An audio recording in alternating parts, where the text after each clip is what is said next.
My name is Barbara Blackhurst, and I am here to introduce you to a method of memorization, which is something that I have come up with, which I feel is very, very important. I call it the Blackhurst method of memorization.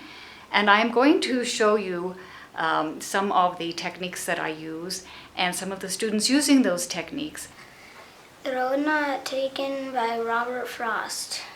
Two roads diverged in a yellow wood, and sorry I can't travel both, and being one traveler.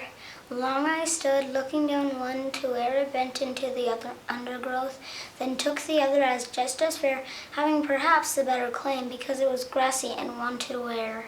There is only one rule to the Blackhurst method of memorization, and that rule is one gesture for every word, at least one, sometimes more than one. And the reason for this is so that you get the document word perfect. Stopping by the Woods by Robert Frost. Whose woods these are? I think that I know their house is in the village, though they won't see me stopping here to watch their woods fill up with snow. There are three sources for which we get the gestures. The first one is the ABCs of American Sign Language, which my students will be demonstrating. A, B, C, D, E, F, G. The second one is the gestures that the students and I just kind of make up spontaneously as we think of what can help us remember that particular word. And the third one is American Sign Language kind of canonized gestures that they have authorized as being a part of their symbols. H, I, J, K, L, M, N, O, P. So I just take small amounts and get them to memorize that much. And if I can see that's all we can learn for today, we stop. We don't overwhelm ourselves because we don't want to become discouraged and give up. W, X, Y, and Z. Now I know my ABCs. Next time, won't you sing with me? And in that way, I have included and had much success with the ADD students, which I think we're all concerned about, that they not fall through the cracks.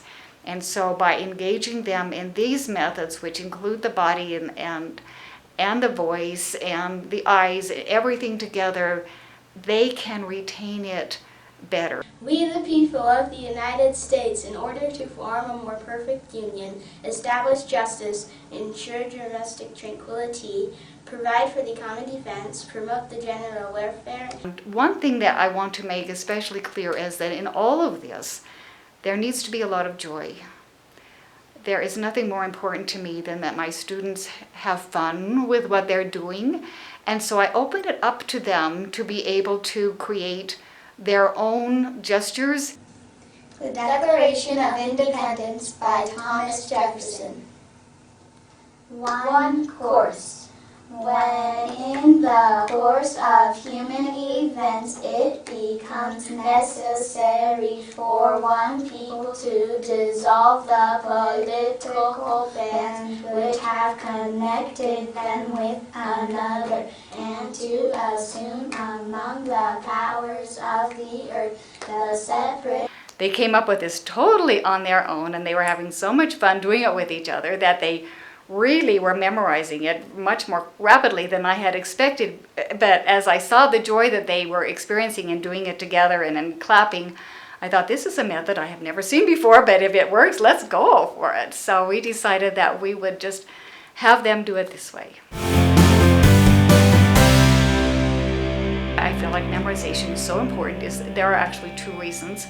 The first one is that it is to flex the mental muscles, to help us so that we don't get Alzheimer's or dementia or something like that in our later years. But also, and to me more importantly, is to provide mental arguments for taking a particular path toward getting to a particular end. And so, for example, I would like to suggest that if you have a class of students who you think are a little bit immature, and you would like to see if you could encourage them to want to become more adults, you might teach them the poem If by Rudyard Kipling. The poem begins, "If you can keep your head while all around are losing theirs and blaming it on you, if you can trust yourself while all men doubt you, yet make allowance for their doubting too." And it goes on kind of explaining things that students can relate to and can help them to become the adult that they can become if they take these steps. The next one is, if you are seeking for the quality of inner peace, the poem Desiderata by Max Ehrmann is a wonderful poem which begins, "Go placidly amid the noise and hassle, and remember what peace there may be in silence." Now, if you're wanting to empower the individual, you might look at the poem Invictus by William Ernest Hensley. This poem begins, "Out of the night which covers me, black is the pit from pole to pole, I thank whatever gods may be for my unconquerable soul." Matthew, Mark, Luke, and John, bless the bed that I lay on. 4 corners to my bed, 5 angels lie there spread. 2 at my head, 2 at my feet, 1 at my heart, my soul to keep. Another motivation is motivation itself, motivation to action. To Be or Not to Be by William Shakespeare is a very good thing to memorize because it gives you the question, is this going to happen or is this not going to happen? To be or not to be, that is the question. Whether it is nobler in the mind to suffer the slings and arrows of outrageous fortune, or to take up arms against a sea of troubles and by opposing end them. Something I think very important to think about. Then persistence in adversity. The Gettysburg Address by Abraham Lincoln begins, "47 years ago, our fathers brought forth on this continent a new nation, conceived in liberty and dedicated to the proposition that all men are created equal. Now we are engaged in a great civil war, testing whether that nation or any nation so conceived and so dedicated can long endure. And it ends with that this nation under God shall have a new birth of freedom, and that government of the people, by the people, and for the people shall not perish from the earth." I think this is very important for us in our times. And finally, the passage from bondage to freedom is beautifully outlined in the Declaration of Independence.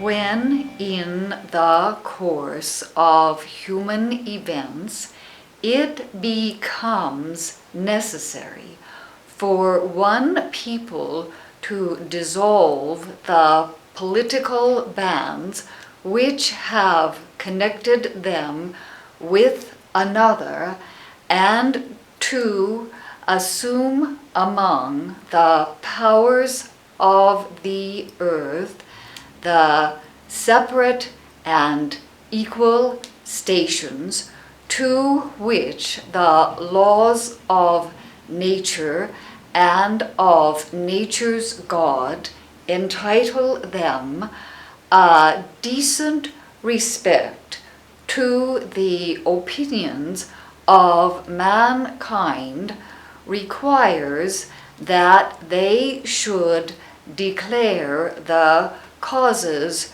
which impel them to the separation.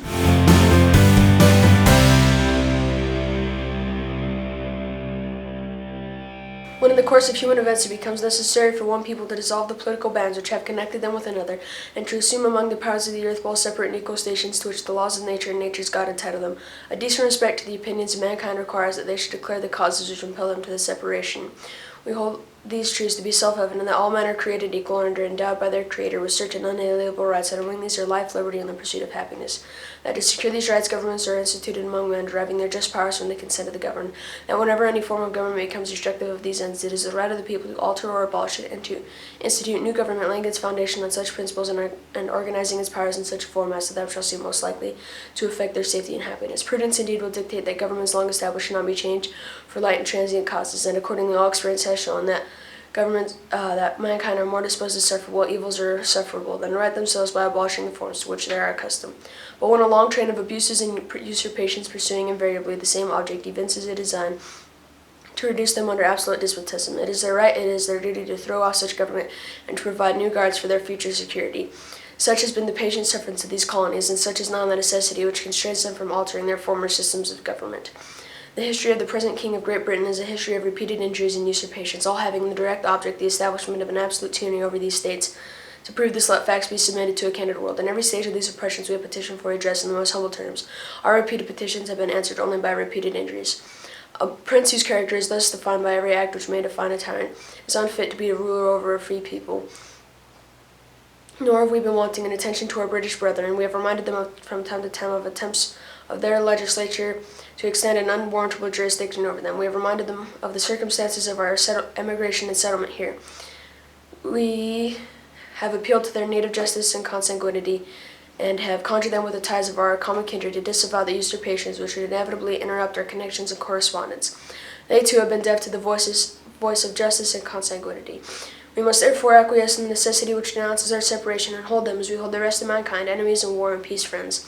We, therefore, the representatives of the United States of America, in General Congress assembled, appealing to the Supreme Judge of the world for the rectitude of our intentions, do in the name and by the authority of the good people of these United Colonies solemnly publish and declare that these United Colonies are and of a right ought to be free and independent states, and as free and independent states they have full power to levy war, conclude peace, contract alliances, establish commerce, and all other acts and things which free and independent states may have a right to do. And for the support of this declaration we mutually pledge to each other our lives, our fortunes, and our sacred honor. If you would like more information about my memorization methods and techniques, please feel free to contact me at bsablackhurst@gmail.com.